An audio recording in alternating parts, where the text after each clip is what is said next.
सत श्री अकाल, मैं अर्शदीप संधू न्यूज़ 18 पंजाब हरियाणा हिमाचल देख रहे दर्शकों का स्वागत है। तो शुरुआत करते हैं पंजाब दीआं चोणां दे नाल जुड़ी वड्डी खबर तो। अज चोण कमिशन की अहम बैठक होण जा रही है। थोड़ी देर दे विच बैठक शुरू होएगी। पंजाब दे विच चोणां नूं लैके चर्चा होएगी। वोटां अगे पाउण दी लगातार मंग हो रही है, जिस दे विचाले अज चोण कमिशन की अहम बैठक सद्दी गई है। वेखना होएगा कि इस मंग नूं लैके की फैसला लिया जांदा है। बीजेपी ने भी तारीख दे विच बदलाव की मंग की है। सीएम चन्नी, अकाली दल ते बीएसपी भी ये मंग कर चुके ने कि तारीख अगे पाई जाए। वोटां दी जिहड़ी तारीख है, वोटिंग दा दिन है, उसनूं अगे पाया जाए। रविदास जयंती का हवाला दिता जा रहा है कि इस दिन बहुत सारे जो लोग ने पंजाब दे ओ बनारस इन्हां दिनां दे विच होणगे ते 14 फरवरी नूं वोट नहीं पा सकणगे, जिस दे करके वोटां दी तारीख बदली जावे। वक्खो वक्खरियां पार्टियां ने इस नूं लैके चोण कमिशन नूं चिट्ठी लिखी है, इस गल दी मंग कीती है। 14 फरवरी नूं वोटिंग होनी है पंजाब दे विच, लेकिन इस नूं अगे पाउण दी मंग कीती जा रही है वख-वख सियासी धड़ियां दे वल्लों। ते इस नूं लैके अज चोण कमिशन दी अहम बैठक थोड़ी देर दे विच शुरू होएगी। वेखना होएगा की फैसला आउंदा है कि वोटिंग दी तारीख अगे पाई जांदी है या फिर 14 फरवरी ही रहिंदी है। दरअसल वक्खो-वक्ख सियासी दल ते रविदास भाईचारा वोटिंग की तारीख बदलण की मंग लगातार कर रहा है। मंग है कि 16 फरवरी नूं गुरु रविदास जयंती है, जिस कारण श्रद्धालु बनारस गए होणगे। पंजाब च 32% एससी भाईचारे की वोट है, जिस कारण चोणां ते वड्डा असर पै सकदा है, जिस करके ये मंग की जा रही है।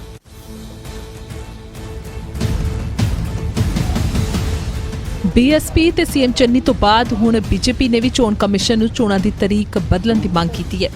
भाजपा ते उन्हां दे भाईवाल पंजाब लोक कांग्रेस ते ढींडसा ग्रुप ने चोण कमिशन नूं गुरु रविदास जयंती दा हवाला दिंदिआं चोणां दी तारीख अगे करन दी मंग कीती।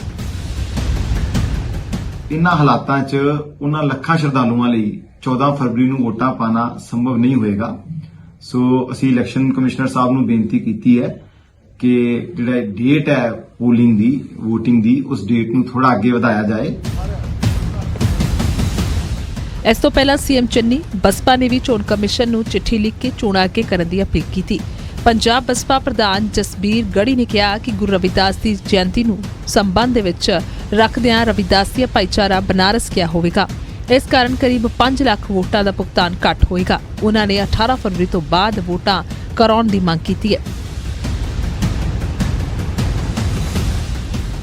ਅਸੀਂ ਇਹ ਚੋਣ ਕਮਿਸ਼ਨ ਅੱਗੇ ਬੇਨਤੀ ਰੱਖੀ ਆ ਕਿ ਕਿਰਪਾ ਕਰਕੇ ਇਹ ਚੋਣਾਂ ਅਗਲੇ ਪੜਾਅ ਤੇ ਪਾ ਲਈਆਂ ਜਾਣ। 16 फरवरी ਨੂੰ रविदास जयंती मनाई जा रही है, जिस दे संबंध च वड्डी गिनती श्रद्धालु बनारस जाणगे। इस नूं लैके पंजाब दीआं सियासी पार्टियां ने चोण कमिशन नूं 18 फरवरी तो बाद चोणां कराउण दी मंग कीती, क्योंकि पंजाब च अनुसूचित भाईचारे दी वोट 32% है, जो चोणां ते वड्डा असर पा सकदी है। एक पासे सियासी पार्टियां दा विरोध कर रहीआं ने, इस दे नाल ही अनुसूचित भाईचारे ने ऐलान किया है जलंधर के पीएपी चौक दे विच 17 फरवरी नूं वड्डे पद्धर ते प्रदर्शन किया जाएगा। चंडीगढ़ तो अंकित दुदानी, न्यूज़ 18 पंजाब। ਤੇ ਇਸੇ ਖਬਰ ਤੇ ਹੋਰ ਜਾਣਕਾਰੀ ਦੇ ਲਈ ਸਾਡੇ ਸਹਿਯੋਗੀ ਪੰਕਜ ਕਪਾਹੀ ਜੁੜੇ ਹੋਏ ਨੇ। ਪੰਕਜ, ਕੀ ਕੁਝ ਜਾਣਕਾਰੀ ਹੈ ਇਸ ਬੈਠਕ ਦੇ ਬਾਰੇ? ਚੋਣ ਕਮਿਸ਼ਨ ਨੇ ਬੈਠਕ ਸੱਦ ਲਈ ਹੈ, ਕੀ ਉਮੀਦ ਲੱਗ ਰਹੀ ਹੈ ਕਿ ਚੋਣਾਂ ਦੀ ਤਾਰੀਖ ਨੂੰ ਲੈ ਕੇ ਚਰਚਾ ਹੋਏਗੀ ਤੇ ਕੋਈ ਫੈਸਲਾ ਵੀ ਹੋ ਸਕਦਾ ਹੈ? ਨਿਸ਼ਚਿਤ ਤੌਰ ਤੇ ਤਰੀਕਾਂ ਜਿਹੜੀਆਂ ਨੇ ਉਹ ਬਦਲੀਆਂ ਵੀ ਜਾ ਸਕਦੀਆਂ। 14 ਫਰਵਰੀ ਨੂੰ ਇਲੈਕਸ਼ਨ ਪੰਜਾਬ ਦੇ ਵਿੱਚ ਹੋਣੇ ਨੇ, ਲੇਕਿਨ ਇਹ ਤਾਰੀਖ ਜਿਹੜੀ ਅੱਗੇ ਵੀ 18 ਤੋਂ 20 ਤਰੀਕ ਤੱਕ ਵੀ ਜਾ ਸਕਦੀ ਹੈ। ਇਸ ਤੇ ਇਲੈਕਸ਼ਨ ਕਮਿਸ਼ਨ ਆਫ ਇੰਡੀਆ ਵਿਚਾਰ ਕਰ ਰਿਹਾ ਹੈ, ਕਿਉਂਕਿ ਇੱਕ ਪਾਰਟੀ ਨਹੀਂ ਬਲਕਿ तमाम ਸਿਆਸੀ ਪਾਰਟੀਆਂ ਪੰਜਾਬ ਦੀਆਂ। ਸਭ ਤੋਂ ਪਹਿਲਾਂ ਮੁੱਖ ਮੰਤਰੀ ਚਰਨਜੀਤ ਸਿੰਘ ਚੰਨੀ ਨੇ ਲੈਟਰ ਲਿਖੀ ਔਰ ਮੰਗ ਕੀਤੀ ਕਿ 6 ਦਿਨ ਅੱਗੇ ਐਕਸਟੈਂਡ ਕੀਤਾ ਜਾਵੇ। ਫਿਰ ਬੀਜੇਪੀ ਵੱਲੋਂ ਸੋਮ ਪ੍ਰਕਾਸ਼ ਅਤੇ ਸੁਭਾਸ਼ ਸ਼ਰਮਾ ਵੱਲੋਂ ਲੈਟਰ ਜਿਹੜੀ ਉਹ ਲਿਖੀ ਗਈ ਔਰ ਉਸ ਤੋਂ ਬਾਅਦ ਕੈਪਟਨ ਅਮਰਿੰਦਰ ਸਿੰਘ ਨੇ ਵੀ ਇਹ ਮੰਗ ਰੱਖੀ ਕਿ ਵਾਰਾਣਸੀ ਦੇ ਵਿੱਚ तमाम ਲੋਕ ਜਿਹੜੇ ਨੇ ਉਹ ਜਾਂਦੇ ਨੇ ਦਲਿਤ ਭਾਈਚਾਰੇ ਦੇ, ਔਰ ਪੰਜਾਬ ਦੇ ਵਿੱਚ 35% ਦੇ ਕਰੀਬ ਦਲਿਤ ਭਾਈਚਾਰੇ ਦੀ ਵੋਟ ਬੈਂਕ ਹੈ।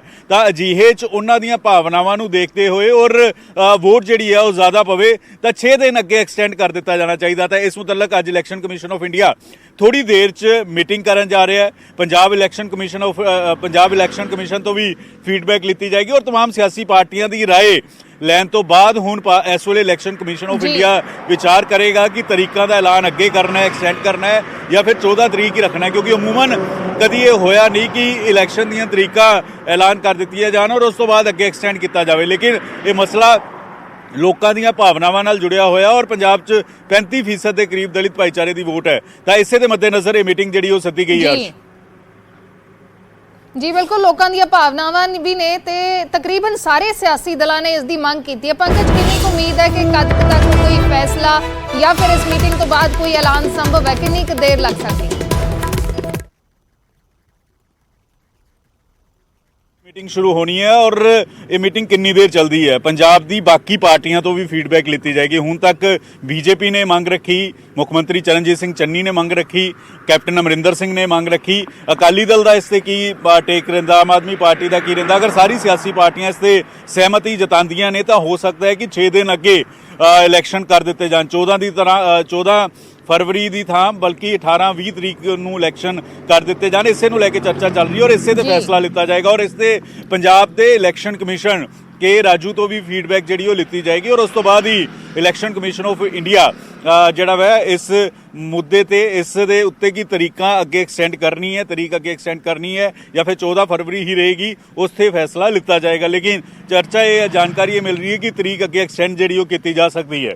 ਹਰਸ਼ ਜੀ ਸ਼ੁਕਰੀਆ ਪੰਕਜ ਪੂਰੀ ਜਾਣਕਾਰੀ ਦੇ ਲਈ। ਤਾਂ ਚੋਣਾਂ ਦੀ ਤਾਰੀਖ ਅੱਗੇ ਪੈ ਸਕਦੀ ਹੈ, ਇਸ ਨੂੰ ਲੈ ਕੇ ਇਲੈਕਸ਼ਨ ਕਮਿਸ਼ਨ ਥੋੜੀ ਦੇਰ ਦੇ ਵਿੱਚ ਚਰਚਾ ਕਰੇਗਾ, ਬੈਠਕ ਕਰੇਗਾ। ਵੱਖੋ ਵੱਖਰੀਆਂ ਸਿਆਸੀ ਪਾਰਟੀਆਂ ਨੇ ਪੰਜਾਬ 'ਚ ਚੋਣਾਂ ਅੱਗੇ ਪਾਉਣ ਦੀ ਮੰਗ ਰੱਖੀ ਹੈ। ਰਵਿਦਾਸ ਜਯੰਤੀ ਦਾ ਹਵਾਲਾ ਦਿੱਤਾ ਗਿਆ ਹੈ ਕਿ ਰਵਿਦਾਸ ਜਯੰਤੀ ਦੇ ਕਾਰਨ ਜੋ ਐਸਸੀ ਭਾਈਚਾਰਾ ਹੈ ਉਹ ਬਹੁਤ ਸਾਰੇ ਜਿਹੜੇ ਲੋਕ ਨੇ ਐਸਸੀ ਭਾਈਚਾਰੇ ਦੇ ਉਹ ਬਨਾਰਸ ਗਏ ਹੋਣਗੇ, ਜਿਸ ਕਰਕੇ ਵੋਟਿੰਗ ਦੇ ਉੱਤੇ ਕਾਫੀ ਅਸਰ ਪੈ ਸਕਦਾ ਹੈ। ਤੇ ਇਸ ਨੂੰ ਲੈ ਕੇ ਮੰਗ ਕੀਤੀ ਗਈ ਹੈ ਕਿ ਵੋਟਾਂ ਦੀ ਜਿਹੜੀ ਤਾਰੀਖ ਹੈ ਉਸ ਨੂੰ ਅੱਗੇ ਪਾਇਆ ਜਾਏ। 18 ਜਾਂ ਫਿਰ 18 ਤਾਰੀਖ ਤੋਂ ਬਾਅਦ ਵੋਟਿੰਗ ਹੈ ਜਿਹੜੀ ਉਹ ਉਸ ਨੂੰ ਅੱਗੇ ਪਾਇਆ ਜਾਵੇ। ਬੀਜੇਪੀ ਆਗੂ ਹਰਜੀਤ ਗਰੇਵਾਲ ਜੁੜੇ ਨੇ ਸਾਡੇ ਨਾਲ ਫੋਨ ਲਾਈਨ ਤੇ। ਗਰੇਵਾਲ ਜੀ, ਸਵਾਗਤ ਹੈ ਨਿਊਜ਼ 18 ਪੰਜਾਬ ਤੇ। ਤੁਹਾਡੀ ਰਾਏ ਜਾਣਨਾ ਚਾਹਾਂਗੇ। ਵੱਖੋ ਵੱਖਰੀਆਂ ਪਾਰਟੀਆਂ ਨੇ ਮੰਗ ਤਾਂ ਰੱਖ ਦਿੱਤੀ ਹੈ